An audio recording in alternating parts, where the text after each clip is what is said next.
Thank you for joining us. You're still watching Report Desk Africa. Now, political fervor and anticipation sweeps across the United Kingdom as Britons gear up for a pivotal election to elect a new parliament. This election is considered important because it affects all sectors and parties, particularly the recent immigration laws, which saw conservative governments advocating to sending illegal migrants to Rwanda by flight.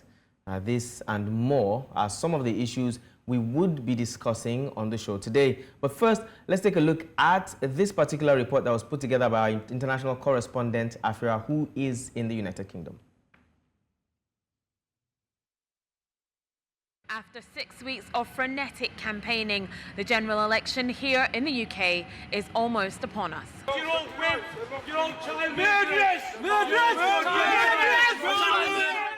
The main issues in this election are the state of the health service, the cost of living crisis, environmental issues and immigration. Voters on the streets of London have a lot to consider when they head to the ballot box to cast their vote. With about 30 British-Nigerian candidates vying for seats in the election, the British-Nigerian vote is an important one. Many voters in the community will be opting for a Labour government. There's something about Labour that's helpful. Anyway, I don't know. I don't know because I haven't voted before. So this is my first time. So I prefer Labour. For everybody, I choose Labour. And I will vote Labour again until they get to the top. I will be voting for a Labour Party. Why will you be voting Labour? Well, they have a very a different kind of ideas and what is beneficial to the community, and they've so much focus on the Britishness of the country.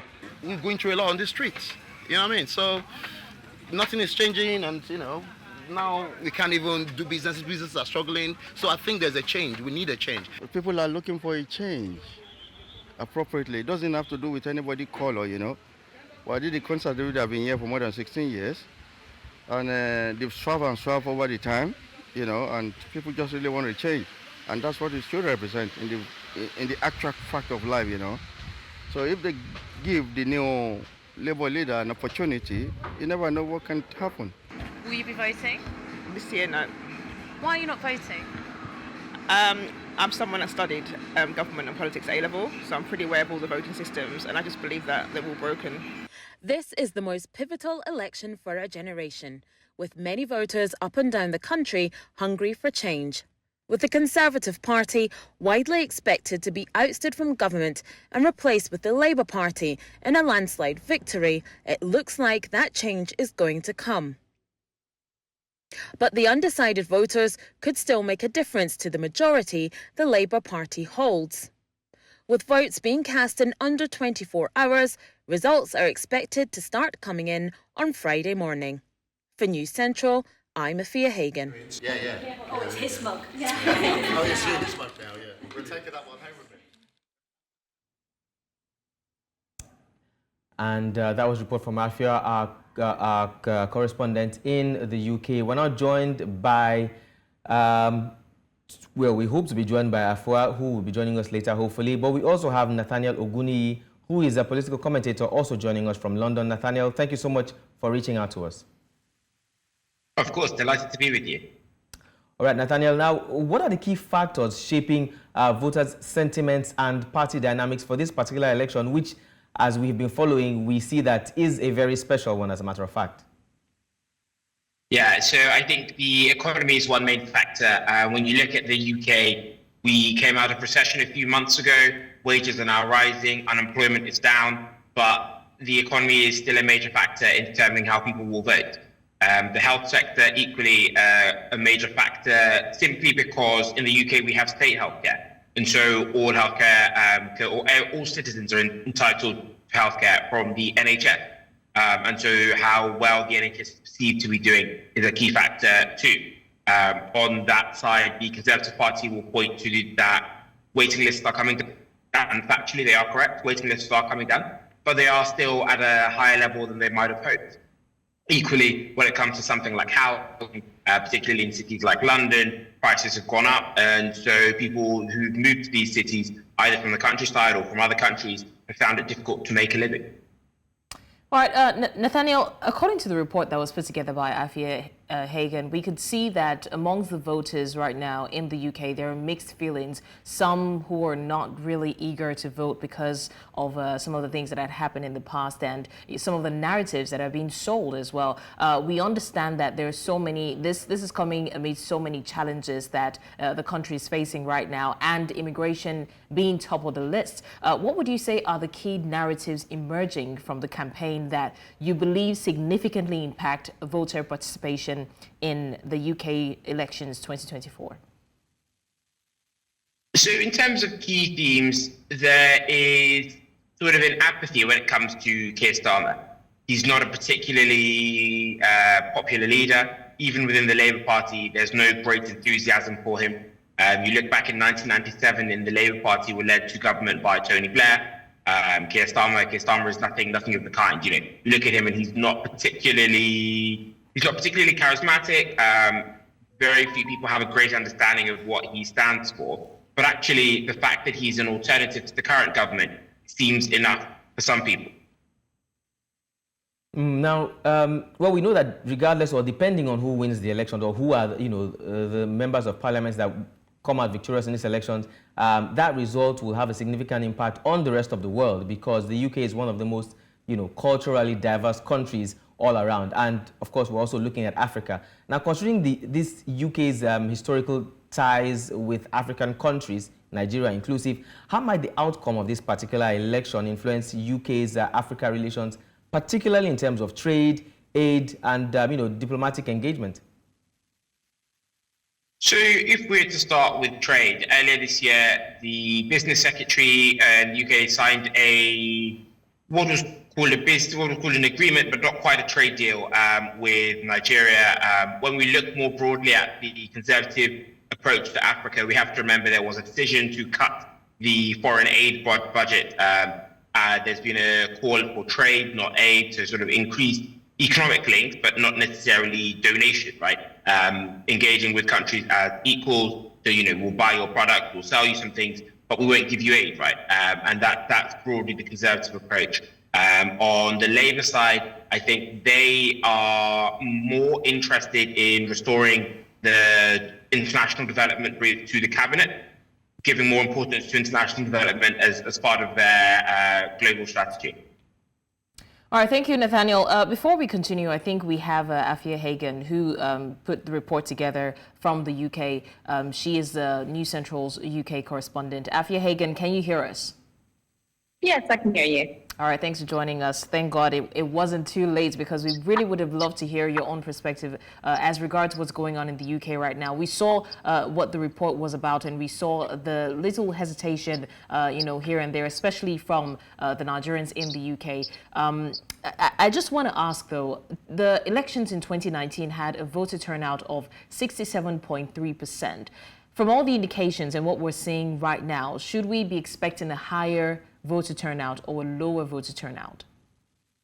That's a good question. I think there is a lot of voter apathy around. There was voter apathy around in 2019. There'll always be voter apathy. I think a lot of people feel that perhaps this time their vote won't make a difference. I don't think we should necessarily expect a lower turnout. We haven't had a general election since 2019, but we have just had a local elections, and there has been quite a lot of by-elections as well across the board over the past few years. So that is something that perhaps people might be a bit tired of coming out to vote, of always feeling like they have to exercise their right to vote. But to be seen when we do get those figures, and we will get the kind of exit polling around 10 o'clock, which, as well as telling us who is likely to win, and it's quite an accurate margin, will also tell us the amount of people that came out to vote, the percentage per population.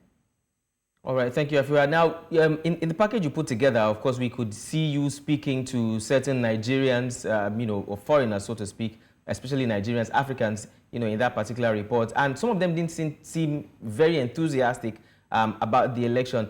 Has that changed between the time of putting that package together and now that the voting has actually started?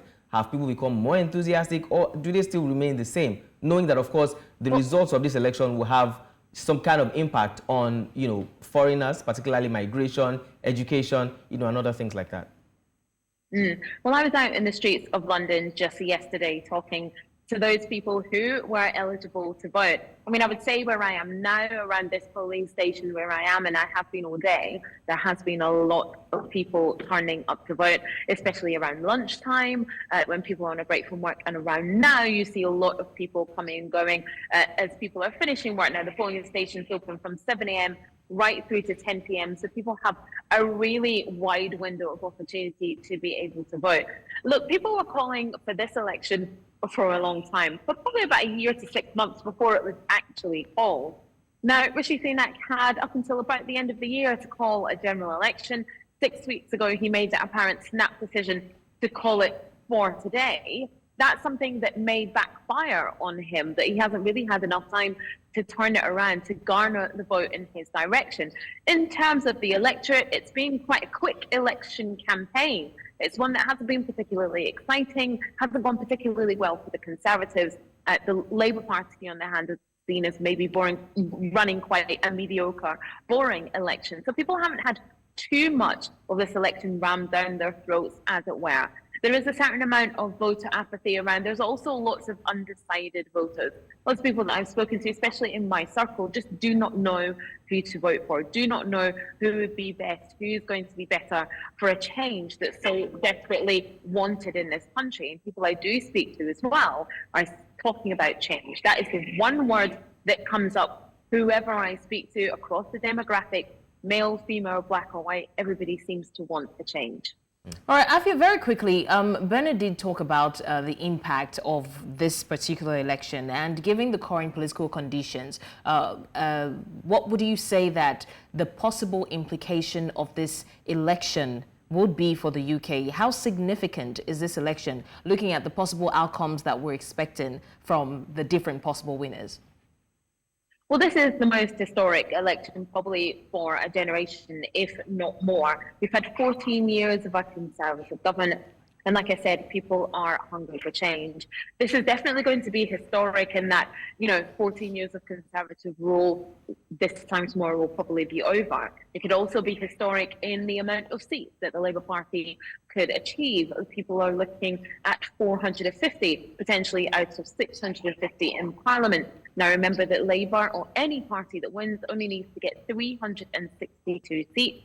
We use first past the post, so that's literally just over half of the seats in Parliament to be able to win this election. So yes, it absolutely is a historic time, probably the most historic election that we will see in our lifetime.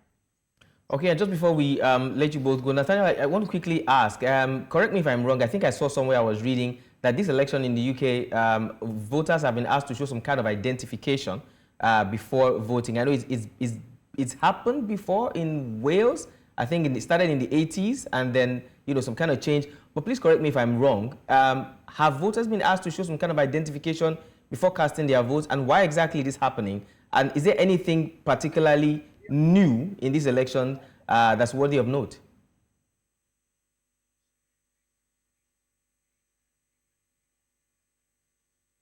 Just after the pandemic, the law was passed when Boris Johnson was Prime Minister, and so you do need to take a form of identification in order to vote. If you don't have, say, a driving license or a passport, which are accepted as forms of ID, then the government will issue you a free voter ID, which you can apply for, but you had to do so a while ago. I think some have suggested that this is a response to suggestions that postal votes or indeed ballot votes have been misused. The suggestion being that if you go to a polling station and say a name and that name is on the register, then you're given a card and you're allowed to vote.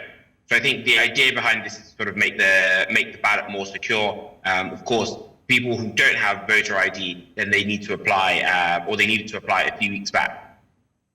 All right, Nathaniel, thank you so much for joining us. Afua as well, thank you so much, and well done on the great job you're doing. Once again, we apologize for the hitches just before you both joined us, but thank you so much for joining us on the program. joining. Thank you. Thank you.